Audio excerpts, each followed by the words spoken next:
Bonjour, kamusta? Makoy yung France na naman po, another flea market serye. Ito habang naglalakad kami ni Shanika dito, may nakita siyang mga dress.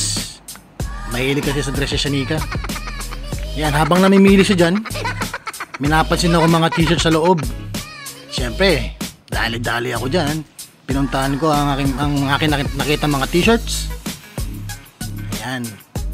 At yun na nga, Elvis Presley. Tingnan nyo. Ganda nito. Ganda ng hip, oh. Para siyang bootleg.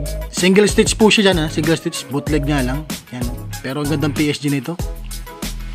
Hindi ko nga lang alam kung magkano. Well, tanong natin. Ito, meron din silang joker dyan. Ang ganda ng print. Pwede rin pang PSG yan, no? Oh, pero din sila ditong Kiss Band. Ang ganda ng mga nakatabing t-shirt to. Fruit of the Loom po yung mga yan, ha? Yan, ganda. Siyempre, tatanong muna natin kung magkano. Baka mamaya sobrang bigat naman. Yan, ang ganda talaga ng joker na to. At yun na nga, pinatanong ko siya Shanika kung magkano. Dahil di ako marunong mag-French.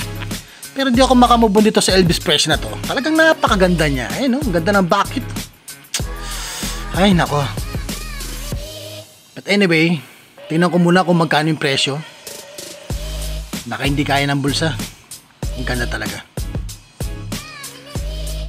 At yun na nga, ang tanong na si Shanika, 40 euro. Wow! 40 euro daw mga kaibigan, hindi kaya ng bulsa, alam niyo naman. Kahit PSG, hindi kaya talaga. Maybe next time na lang siguro, pero ganda sana. Marami pa naman siguro lalabas ng mga t-shirts, tsaka yun lang. Ayun, abangan nyo na lang ako sa susunod na video.